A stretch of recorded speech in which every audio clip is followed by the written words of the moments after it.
다니엘서 강의 15번째 시간으로 글자의 석가 벨사살의 죽음이라고 하는 주제로 말씀을 살펴보고자 합니다. 앞서 벨사살이 귀빈과 귀족들 왕후까지 1000여 명의 귀족들을 모아놓고 잔치를 벌였는데 그 잔치상에 과거에 느부갓네살이 이스라엘에서 탈취해 온 성전의 그릇들을 가져다가 마치 그것을 술잔으로 하면서 여흥을 즐겼습니다. 그러던 중에 손가락이 갑자기 나타나 벽에 흰 회랑의 벽에 글자를 썼는데 그 글자에 쓰는 모습을 보고 왕이 허리가 녹는 듯하고 다리가 후들거리면서 공포에 질렸음을 알 수 있어요. 이러한 놀라움의 모습은 왕뿐만 아니라 신하들, 귀족들도 마찬가지였는데 왕이 그 글자가 무슨 내용인지 그 뜻이 무엇인지를 아는 사람을 부르게 했는데 바벨론의 여러 소위 지혜자들, 술객들을 불러 모았지만 해결을 못 받았어요. 바로 이러한 차에 왕비가 왜 이렇게 걱정합니까? 선왕의 조상 시절에 느부갓네살 왕이 충용하고 했었을 때 그때 충명이 있었던 다니엘이라고 하는 벨드사살이라고 하는 사람이 있는데 그 사람 부르면 그 지혜가 탁월하니 꿈을 해몽하고 또 이러한 일들을 했던 인물이기 때문에 이 글자도 해석할 수 있을 것입니다. 그런 어드바이스 충고를 제안을 하죠. 이에 이제 다니엘이 왕 앞에 서게 되었어요. 왕은 이미 벨사살은 이미 자기가 사실은 그 나라의 본 왕이 아니고 아버지를 이어서 대리 섭정을 하는 섭정왕이죠. 아버지는 나부갓네살은 그 아라비아의 테마로 전쟁을 떠난 상태이고 자기가 대신 지금 치리하고 있는 상황인데 이런 흥청망청하다가 엄청난 일을 겪게 된 거죠. 그때 이제 신하들에게 선포했죠. 이 글을 해석하고 하는 사람에게는 내가 왕복인 자주색 옷을 입히고 또 그 영화로운 금사슬을 목에 걸어주고 그를 나라의 셋째 치리자로 삼겠다 이런 말을 했죠. 셋째 치리자의 개념은 지난 시간에도 언급했습니다. 나부갓네살 그 다음 벨사살 다음이니까 세 번째 치리자가 되는 거죠. 이제 다니엘이 왕 앞에 서게 되었습니다. 왕 앞에 섰을 때 이러한 자초지종을 이제 이야기를 듣게 되는데 오늘 본문은 그 왕 앞에 섰던 다니엘이 그 글자를 해석하고 그 글자의 의미가 무엇인지 그리고 그 글자의 의미가 선포된 대로 성취되는 과정까지 오늘 본문은 보여주고 있습니다. 17절로 31절에 긴 절이기도 하고 내용이 이러한 많은 부분을 담고 있습니다. 오늘 좀 빠른 시간에 조금 살펴보도록 하겠습니다. 먼저 서론을 함께 읽겠습니다. 본문은 왕의 요구에 따른 다니엘의 대답으로 벽에 쓰여진 글자를 해석하면 물론 결과를 보여주고 있다. 그 글자를 해석할 뿐만 아니라 그 글자가 어떻게 이루어지는지 예언이 성취되는 거죠. 경고가 하나님의 이 글자를 알고 보니까 강력한 심판의 경고죠. 근데 그 심판의 경고가 성취된다. 그날 밤에라고 하는 표현으로 이루어지거든요. 그런 즉각적으로 성취되는 장면을 보여주고 있다. 글자의 내용은 왕의 나라가 하나님의 저울에 달아보니까 함령이 미달하여 타국에게 빼앗긴다는 뜻이고 나라가만 빼앗길 게 아니고 그 왕까지 벨사살도 죽임을 당한다. 그런 뜻이죠. 실제로 바벨론 제국의 멸망과 함께 벨사살은 죽음으로 최후를 맞게 됨을 기록하고 있다. 죽는다는 거예요. 그냥 죽는 게 아니고 소위 메디에와 바사의 연합군이 밤에 기습을 해요. 왜냐하면 천여명의 술 먹고 웅청망청 했으니까 얼마나 적의 침공에 대한 대비가 어수룩했어요. 바로 이러한 상황을 틈타서 메디에와 바사의 연합군이 쳐들어오고 그리고 벨사살은 죽임을 당하게 되는 것입니다. 주를 맡게 됨을 기록하고 있다. 주목할 점은 다니엘이 이러한 내용을 해석할 때 벨사살의 상급을 사용. 벨사살의 세 가지를 제안하잖아요. 자수의 옷을 왕복 같은 왕복을 입힌다는 거죠. 금사슬 목에 걸어주고 최고의 영예죠. 그리고 나라의 셋째 치리자 함께다. 근데 이거 다 거절을 합니다. 다른 사람에게 주세요. 그러나 하나님의 뜻이 전달되어야 되는 것이므로 나는 그 메시지를 알려드리겠습니다. 그런 말을 하죠. 오히려 엄히 책망하는 장면을 살펴보세요. 생각해 보세요. 뭐 몇 년 뒤에 일어날 일도 아니에요. 뭐 조금 왕이 죽을 것이다, 나라가 망할 것이다. 이것을 뭐 왕의 면전에서 이야기하면 좋아할 사람이 누가 있겠어요. 근데 이게 사람이 말이지 자기의 계산기를 두드려 보면은 뭡니까 뻗을 것을 보고 말이 다리를 뻗는다고 사람이 말이지 그런 것이 눈치가 있는 거잖아요. 근데 다니엘은 말이지 그런 눈치 없이 그냥 하나님 뜻을 그대로 즉각적으로 전달하고 있어요. 조금도 위축되지 않았다라는 점이다. 그럼 그런 비결은 뭐냐? 한번 내용을 살펴봅시다. 자, 성경으로 와서 17절 다니엘이 왕에게 대답하여 이르되 왕의 예물은 왕이 친히 가지시며 왕의 상급은 다른 사람에게도 주옵소서. 나는 왕이 이렇게 놀라운 제안을 했잖아요. 왕복을 입히고 그하고 금사슬 해주고 그리고 말이죠 왕의 셋째 치리자 삼다는 그것 다른 사람 주세요. 나는 그거에 전혀 일도 관심이 없습니다. 그러면서 뭐라고 합니까? 그럴지라도 나는 그런 걸 안 받더라도 해석하겠죠. 내가 왕을 위하여 이 글을 읽으며 그 해석을 아뢰리이다. 나는 일도 그거에 관심 없지만 내가 이게 이 왕을 위해서 이게 하나님의 메시지로 나타난 건데 그 뜻을 알려드리겠습니다. 이렇게 대답해요. 그러면서 이제 18절로 21절의 내용들을 보니까 이제 그 과거의 이야기를 상기하는 거죠. 왕이여 지극히 높으신 하나님이 왕의 부친, 이 부친의 아비라고 하는 이 표현은 조상 그런 뜻이라고 했어요. 느부갓네살은 사실은 엄밀히 말하면 벨사살의 할아버지예요. 부친 느부갓네살에게 나라와 큰 권세와 영광과 위엄을 주었고 나라, 큰 권세, 영광, 위엄 이건 소위 4번의 반복을 통한 강조점이에요. 그러니까 어마어마한 축복을 주었다는 겁니다. 그래서 사실은 이 바벨론 제국이 세계 최강이 된 거죠. 역사로 보면 바벨론 제국은 2번에 걸쳐 있어요. 하나는 구바벨론 제국, 신바벨론 제국인데 구바벨론은 여러분 잘 아시는 함무라비 대왕이라고 하는 유명한 왕이 있고 이 신바벨론 제국은 이 느부갓네살이라고 하는 유명한 왕이 있는데 이 신바벨론 제국이에요. 구바벨론 제국은 사실은 아브라함 시대에 그때 있었던 그러니까 굉장히 시간적으로 많이 신바벨론 제국하고 떨어져 있죠. 자, 그렇게 주셨으므로 주셨고 그에게 큰 권세를 주셨으므로 백성들과 나라들과 언어가 다른 모든 사람들이 그 앞에서 떨며 그죠? 이 바벨론 제국이 뭐 바벨론이 지금은 이라크란 말입니다. 페르시아만 입구 쪽에 있는 동북 쪽에 흐르는 디그리스강, 서북 쪽에 흐르는 유프라테스강 끼고 있는데 그런 소위 페르시아만 하류 부분에 있었단 말입니다. 그런 나라가 세계 최강이 되었어요. 특히 이스라엘까지 정복했잖아요. 이스라엘 거쳐가지고 저거 뭐 이집트까지 정벌에 나선 나라가 이 바벨론이라 말이에요. 그런 하나님께서 이렇게 복을 주셔가지고 그가 가는 곳마다 사람들이 떨었단 말입니다.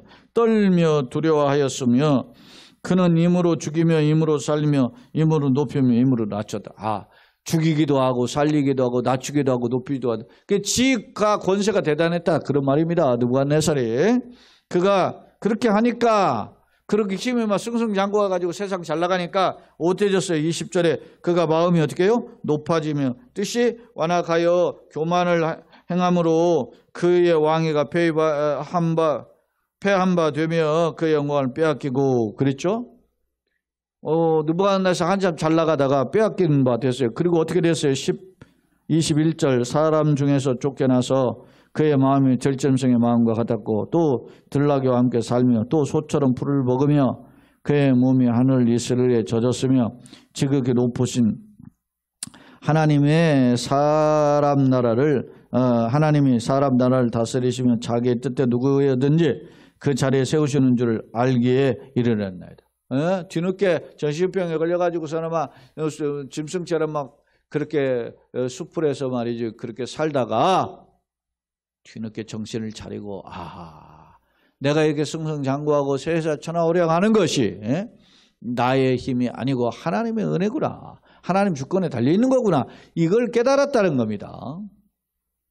자, 22절 벨사살이여 왕은 그의 아들이 되어서 이제 그의 이제 자손이 된 거죠. 아들이라는 건 자손이 되어서 이것을 다 알고도 아직도 마음을 낮추지 아니하고 이런 역사적 사실을 알고 있다 말입니다. 그럼에도 불구하고 도리어 자신을 하늘의 주제보다 높이며 하늘의 주제는 하늘의 주제라는 것은 임금이라는 말이죠. 그러면 하나님이죠.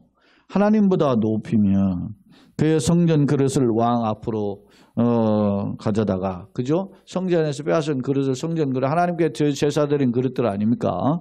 가져다가 왕과 귀족들과 왕들과 후궁들이 다 그것으로 술을 마시고 이런 겁대가리 상실한 인간이 어디 있겠어요? 한마디로 막갑하죠. 하나님을 두려워하며 일도 없는 모습들을 했다면 왜? 교만이 하늘을 찌르니까. 교만하다가 그렇게 잘 나가고 했던 사실은 느부갓네살은 신바벨론 제국의 최고의 왕이에요. 그보다 탁월한 왕이 없어요. 이 바벨론 제국에서 역사로 보면. 지는 말이죠. 이 벨사살은 어떻게 해요? 지가 왕도 아니잖아요. 왕의 아들에 불과하지. 소위 우리로 말하면 세자에 불과하다 말입니다. 그런데 마치 지가 최고인 양 아버지가 전쟁 떠났는데 흥청망청하다가 그렇게 하면서 뭘 했어요? 여기 23절 주목할 점이 있어요. 하늘의 주제보다 높았다. 교만했다는 거죠.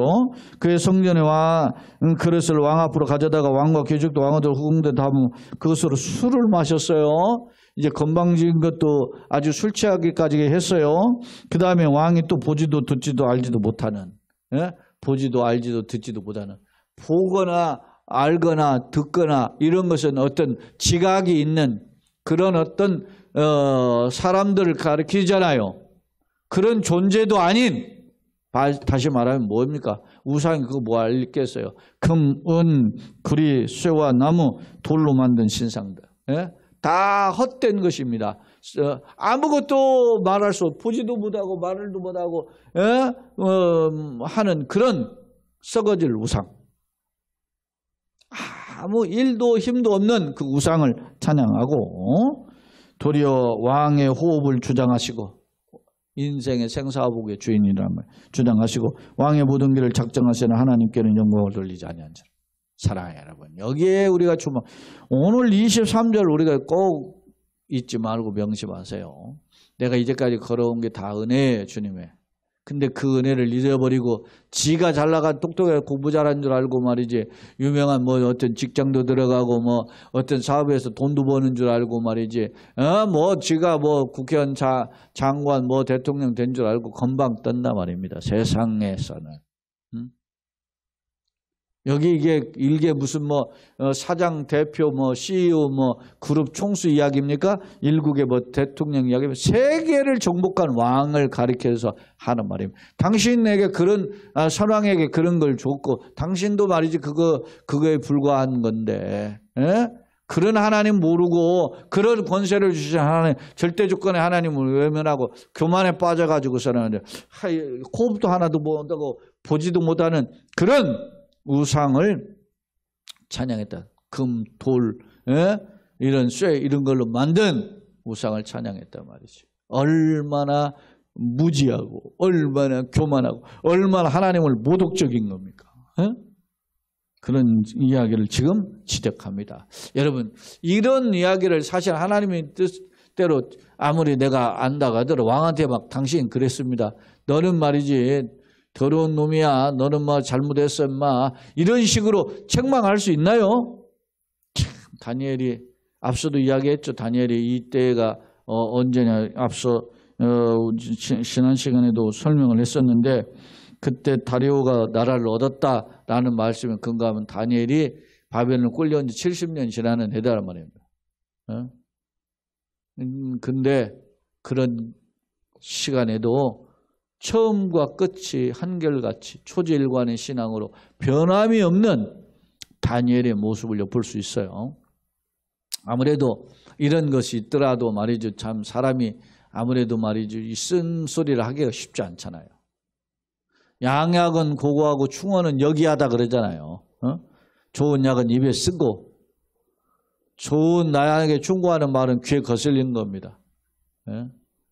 그런데 그래서 사람들은 어떻게 합니까? 간신배처럼 립 서비스를 하는가 하면 사탕 발려 말을 하고 옛날에 뭐 그런 이야기가 있잖아요. 대통령이 말이지 방구를 끄니까 칵칵 뭐 시원하시겠습니다. 그랬다잖아. 순간 어떤 인기 재치 저기 한데 그 아부하는 그 말들이 몸에 배어 있는 거잖아요. 당신이 그런 일을 하면 안 된다. 잘못된 길을 갑니다. 이게 뭐 이스라엘 나라 왕도 아니에요. 이방 나라 왕입니다. 더군다나 자신의 신분은 어떻게 해요? 포로에서 끌려왔던 신분 아닙니까? 그런데도 이런 직언을 하는 그런 모습을 볼 수 있어요. 그렇기 때문에 영광을 돌리지 아니한지라 24절 이러므로 그런 이유로 그런 까닭에 그런 뜻이죠. 그의 앞에서 이 손가락이 나와서 그래서 하나님이 진노하셔가지고 이제 경고의 손가락 보낸 거죠. 하나님이 사자를 보내가지고 벽에다 손가락이 나와가지고 막 쓰게 만든 거죠. 손가락이 나와서 이 글을 기록하였나이다. 근데 이 기록된 글자가 이건데 읽어보면 뭐라고 읽어요? 메네 데겔 우바라신이다. 메네 데겔 우바라신. 이게 뭐냐 도대체. 그러니까 그 글자를 이제 읽었으니까 이제 해석하는 겁니다. 글자를 해겠는데 메네는 하나님이 이미 왕의 나라의 시대를 세워서 그것을 끝나게 하셨다 하며 이게 메네라고 하는 것이 마나, 미나 뭐 이런 히브리어로 사용되는데 이게 뭐냐면 세워보다 그런 뜻이에요. 세워보고 이렇게 딱 이렇게 해보니까 어떻다는 겁니다. 메네는 두 번이나 반복하고 있죠. 세워보고 세워봤다는 거니까 하나님이 세워보고 당신의 나라가 하나님의 기준의 저울에서 딱 달아보려고 그걸 한번 세워보고 또 세워봤다는 거예요. 메네 데겔이라고 하는 이 단어 역시 여기에 보면 저울로 무게를 달다 그런 의미를 가지고 있어요. 저울에 딱 달아봤다는 거예요. 하나님의 저울에 이 세워보고 달아봤다는 거예요. 개수도 세워보고 저울 달아보고 보통 상거래할 때 이게 맞는지 아닌지 따져보는 일종의 어떻게 척도가 저울에 다는 거 아니겠어요? 세워보고 달아보고 그랬더니 우바르신이더라. 우바르신이라고 하는 말은 제가 이제 교재에도 적었는데 이게 나누어진다, 부족하게 나누어진다 이런 뜻인데 이게 베레스라고 하는 의미로 쓰여요. 자, 28절에 데겔은 왕을 저울에 다는 부족함이 보였다 하며 베레스인데 이 베레스가 우바르신의 다른 표현이에요. 제가 교재에도 적어놨지만 이따 한번 정리해서 보여줄 텐데 이 베레스라고 하는 의미는 하나님께서 이렇게 딱 달아보니까 기준 미달이 되었다. 그래서 심판해버린다. 그런 의미를 가지고 있다. 이 베레스는 우바르신하고 같은 뜻이라 그랬어요. 그러니까 메네 데겔 우바르신이다. 그러니까 메네는 반복한 건데 세워보고 데겔은 저울에 달아보다 그런 뜻이고 우바르신은 이제 달아보니까 결국 어떻게 해요? 함량 미달을 가지고 나누어진다. 그런 뜻을 가지고 있다는 겁니다. 그래서 28절 베레스는 왕의 나라가 나뉘어서 그래서 나뉘어. 그 나라를 누가 차지하느냐? 메대와 바사 사람에게 준바되었다. 그 나라가 메디아와 이 바벨론의 동북쪽에 있는 나라가 메디아고 동쪽에 있는 나라가 바사예요. 그 나라가 그 바벨론 워낙 세니까 연합군을 형성해가지고 쳐들어와가지고 그 밤에 기습을 해서 멸망시키고 차지해버려요. 그때 차지왔는데 메디아의 왕이 다리우고 바사의 왕이 고레스예요. 근데 뭐 제가 이제 교재도 적어놨지만 어떤 학자는 다리오에 대해서 이제 평가하는 학설이 크게 둘로 나누는데, 하나는 이 다리오가 누구냐, 고레스에 의해서 임명이 됐던 총독 구바르라 뭐 이렇게 해석하는 학자가 있고, 이게 이제 톰슨이 하는 말이고, 이제 뭐 옛날부터 이렇게 전통적으로 내려오는 학설 중에 대표적인 이제 학자가 이제 델리치 주석에 보면, 거기에는 이 다리오는 그 고레스의 외삼촌이자 장인인 그 케아크세스 2세라고 부르거든요. 카레스라고도 하고 그렇게 표해요.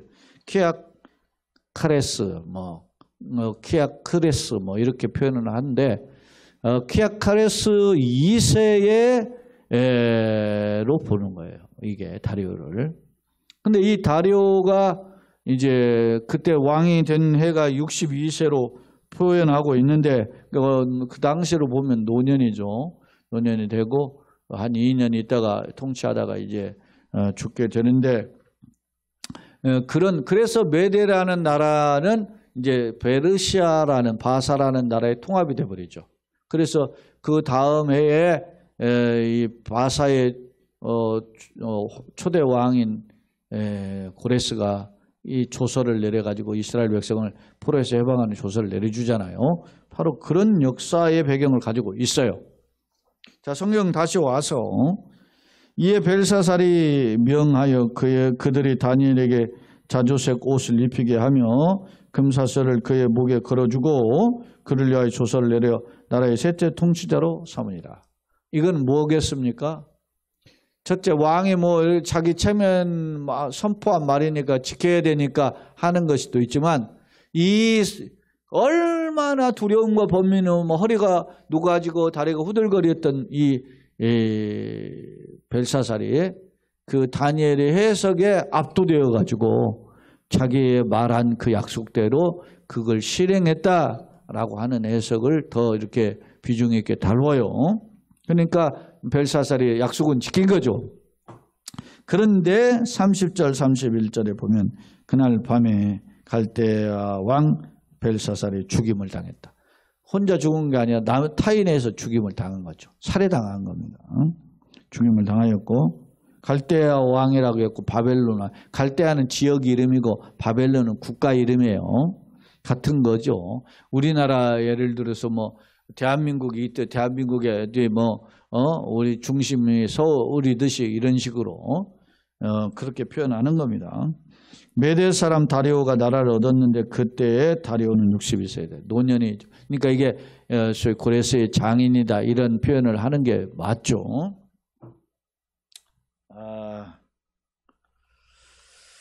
자, 두 번째 화면에 내용을 정리한 내용입니다. 본문 내용을 정리했는데, 자, 17절로 31절이면 정확히 표현. 오타가 하나 되어버렸습니다. 31절입니다. 17절로 31절. 자, 다니엘이 글자 해독에 따른 왕의 상급은 거절했어요. 그죠? 자기가 마치 꿈에 이 글자의 해석을 무엇의 돈의 눈이 어두고 명예의 눈이 어두운 사람인 것처럼 보이지 않는다는 거죠. 그것은 거절하지만 하나님의 뜻을 따라서 나는 하나님의 뜻에 순종하는 마음으로 전달하겠습니다 하고 해석을 해요. 느부갓네살에게 왕 권세와 영광을 주셨는데 과거의 이 사건이에요. 느부갓네살 교만하였기에 그가 짐승처럼 방황하다가 회복되고 그가 하나님을 찬양한 내용이 앞서 우리가 살펴봤죠. 그랬는데 이런 걸 통해서 절대 주권이, 나라의 왕은 세상 나라 왕이 통치하지만 주권 누가 있어요? 하나님이 통치한단 말입니다. 그런 걸 보여주셨는데 이걸 왕이 깨닫지 못했다는 벨사살이. 자, 임으로는 이 임으로라는 단어가 반복해서 나와요. 근데 이건 누구냐? 하나님이 임으로 누구에게 준다. 그러니까 하나님의 주권에 따라서 마음에 따라서 준다는 거예요. 그러니까 임으로라는 뜻은 하나님의 절대 주권을 강조하는 표현이에요. 히브리어로 이 체바는. 그 다음에 높아지며 자신을 스스로 격찬시킨 높인 거예요. 교만한 거죠. 자기 잘난 척 한 거죠. 요즘 그런 모습이 보이는 시대 아닙니까? 뜻이 완악하여 영혼이 무감각하다. 그러니까 악의적인 고집을 피우는 거예요. 지금 마치 막 바로가 막 고집 피우고 이스라엘 안 보내는 것처럼, 예? 내 백성을 보내라 해도 고집 피우고 안 보내잖아요. 그런 것처럼 뜻이 완악한 거예요. 영혼이 무감각해진 그런 악한 상태입니다. 그 다음에 이제 손가락에 글을 쓴 이유가 뭐냐? 이렇게 역사 속에서 이렇게 하나님이 주장하시고 누구에게 왕을 주시고 그런 것들을 보았음에도 불구하고 그걸 깨닫지 못하고 교만하다가 이렇게 술잔치 버리고 타락하니까 하나님이 손가락에 나와서 글씨를 쓰는 강력한 심판의 경고를 한 거죠. 자, 벨사살이 죄악에 빠진 사례를 설명했어요. 근데 그 내용을 들여다보면 크게 세 가지로 정리해서 하나는 교만했기 때문이다.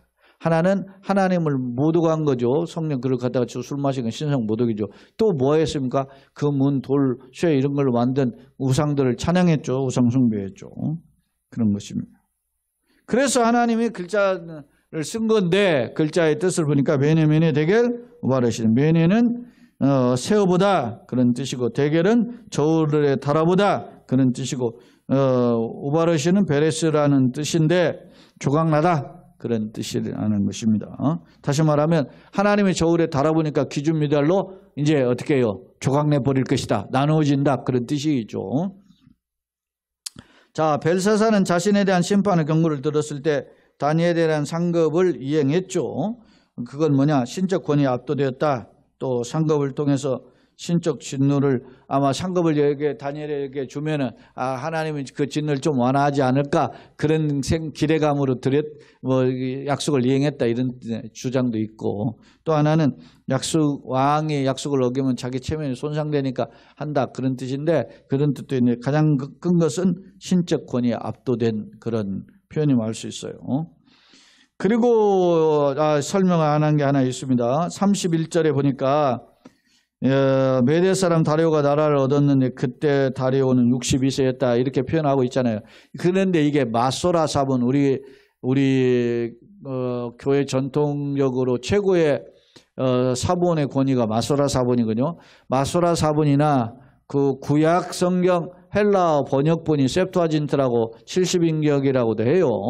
그 70인역에나 마소라 사본을 보면은 이 5장 31절이 6장 1절로 돼 있어요. 그러니까 6장 1절 이어진다는 거죠. 다음 시간에도 살짝 언급을 하겠지만 그렇게 이어져. 그래서 이제 6장의 사건은 다리오 왕이 있었을 때의 사건임을 알 수 있어요.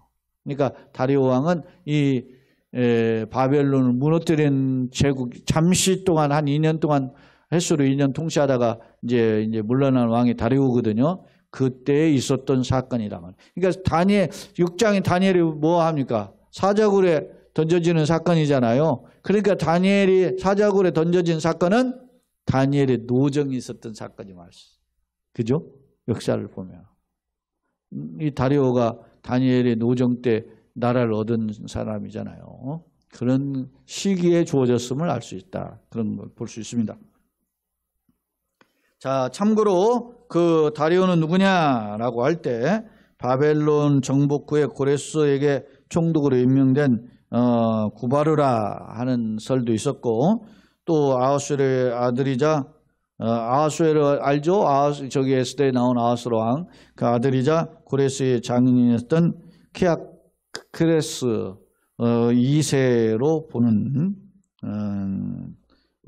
설인데 두 번째 학설이 지배적입니다. 세 번째 화면입니다. 몇 가지 교훈입니다. 다니엘의 태도, 왕의 권위에 굴복하거나 생명이 위태할 때 할 수도 있었죠. 그런 상황인데 상급 약속에 흔들리지 않고 왕의 뭐 어떤 위험에 흔들리거나 어떤 달콤한 사탕 발림 흔들리지 않고 오히려 하나님 권위에 철저히 순종해서 글자를 해석하고 그 왕의 심판을 선포했죠. 즉 세상적 처세술보다는 하나님의 주권을 바라보고 하나님의 뜻만을 바로 전달하는 메신저로 살았어요. 그러니까 신앙은 초지일관하기가 어려워요. 다니엘의 소년 때 끌려간 신앙이나 지금 노년에 있는 신앙이나 한결같잖아요. 여러분 한결같이 선한 싸움을 싸울 수 있는가? 어렵습니다. 제 자신을 보니까 그래요. 제가 그러니까 딴 사람도 그렇다 그렇게 할 수는 없고 제가 보니까 옛날만 못한 거예요. 흔들리고 환경에 흔들리고 건강에 흔들리고 인간이 교인들이 있으면 또 좋아하다가 해하다가 그 교인들이 없으면 또 그렇게 연약해지고 이게 모습. 그래서 교우들이 정말 목사를 위해서 기도해 줘야 돼요. 다시 일어서서 힘을 내서 하나님 앞에 선한 싸움을 싸울 수 있는 사명자로 세움받게 하여 주옵소서. 그런 기도가 필요해요. 목사인 저 자신과 여러분 목회자를 위해서 기도해 주고 교우들을 위해서 기도해 직분들을 위해서. 여러분 어렵잖아요. 우리 권사님도 이 수요예배 때 영상으로 참여하시기도 하지만 아니 수십 년을 살았는데 아직 그냥 노년이 돼가지고 말이죠. 남편이 이 교회를 못 가게 아주 이제 그러니까 얼마나 참 괴롭겠어요. 이게 힘들고 어려운 거죠. 사랑하는 여러분, 한 치 앞을 내다보기 어려운 시절에 지금까지 걸어온 거에 먼저 감사하시고 걸어갈 길도 주의 손에 있어야 됩니다. 도와주시옵소서. 기도하심으로 우리 자신도 살고 가정도 살리고 교회도 살리는 통로가 되기를 예수님 이름으로 소원합니다. 아멘. 그렇습니다. 여러분 교인들 많아 물론 그렇게 화려하게 보이기도 하겠지. 그러나 우리가 약할 때 주님은 강하십니다. 지금까지 지내온 것 그 찬양의 가사의 그 작사자가 그랬다잖아요. 내가 지금까지 지내온 것 주의 크시느라 뭔가 이렇게 생각해 보니까 자기가 힘들고 어려울 때는 자기 인생길에 이렇게 해변에 발자국이 쭉 나 있는데 인생길 돌아보니까 발자국이 자기가 힘들 때는 발자국이 두 사람 발자국이다. 하나는 내 발자국인 거 분명하고 하나는 예수님 발자국이라는 거예요. 그런데 평안할 때는 두 발자국에 두 사람 발자국인데 힘들 때는 보니까 한 사람 발자국이다. 한 사람. 그러니까 이 사람이 이제 따졌다는 거죠. 예수님 평안할 때는 같이 걸으시더니 힘들 때는 발자국이 한 사람 발자국인데 그때는 어디가 있었습니까? 그랬더니 예수님이 하시는 말씀이 야, 그 발자국이 네 발자국이 아니고 내 발자국이다. 평안할 때는 내가 옆에서 함께 나란히 같이 걸은 거 맞고 힘들 때는 내가 너를 업고 걸었노라 이렇게 말씀하셨다잖아요. 그냥 우리가 다 주의 은혜로 걸어왔습니다. 주님의 은혜 가운데 걸어온 거 감사하고 걸어갈 길도 걸어가 주님의 손에 붙들려. 아마 다니엘이 이렇게 사는 것 같아요. 너무 멋있잖아요, 다니엘. 응? 우리가 노년에 이런 기도를 할 수 있다면 좋지요. 하나님 다니엘의 그 초지일관의 신앙을 나에게도 주시고 나도 그런 고백을 하고 주님 기뻐하시는 걷게 하여 주옵소서. 제가 예전에 우리 어머님도 그 기도할 때 그런 기도를 해드렸었어요. 모세가 120세에 그 하나님의 부르심 비스가산의 꼭대기 올라갈 때 그의 눈이 어떻게 해요? 흐리지 않았고 총기가 흐리지 않았어요. 그렇죠? 그게 쉬운 거예요. 여러분 치매 없다는 거죠. 총기가 흐리지 않은 치매 없다는. 요즘 노년에 치매 때문에 걱정하잖아요. 응? 잘 알아요, 여러분. 우리에게 이런 노년의 기도가 필요해요. 하나님. 다니엘처럼 모세처럼 하나님 아브라함처럼 하나님이 기뻐하시는 복의 통로가 되게 하여 주옵소서. 그런 게 필요하죠. 자, 봅시다. 벨사살의 최후 바벨론의 멸망과 함께 벨사살 역시 죽임을 당했다. 즉 한 치 앞을 내다보지 못하는 무지야. 그날 밤 술 먹고 죽은 거예요. 그 잔치하고. 그냥 죽은 게 아니야. 죽임을 당한 거지. 비극적인. 내다보지는 못하는 무지함과 거만과 우상숭배의 끝은 준엄한 심판이다 라는 점을 경고해요. 하나는 주권, 왕의 생사는 물론 국가의 흥망성쇠가 하나님의 주권에 달려. 건방 떨지 말아라. 예? 마치 막 하나님 그 성전에 끌려와서 그러시니까 마치 하나님이 다 패배한 것처럼 보이는, 절대 그렇지 않다. 교훈. 성도는 썩어질 사랑이 아닌 영원한 약속을 붙잡고 담대히 걸어가야 합니다. 결론입니다. 본문에서 다니엘은 느부갓네살 때 있었던 하나님의 역사를 상기한 후에 벨사살의 죄악성을 지적한 물론 벽에 쓰여진 글씨를 해석하며 하나님 진노의 심각성을 선포하고 있다. 역사를 상기하고 그렇게 해서 하나님 깨닫게 하셔서 하나의 예를 당신이 잘 아는데 그것 보고도 이따위 짓 합니까? 이런 거죠. 그래서 하나님이 심판을 피할 수 없습니다. 그렇게 이야기해요. 놀라운 점 책망의 경고가 당일 밤에 성취됐다. 그날 밤이라 그랬죠. 성취되었음과 왕과 화려했던 바벨론 제국의 한순간에 멸망함을 보여준다. 화려한 한순간에 망한다. 참 이건 강력한 패러독스예요. 이는 무엇을 교훈합니까? 세상 나라와 인생은 하나님 주권 앞에 티끌에 불과하다는 사실이다.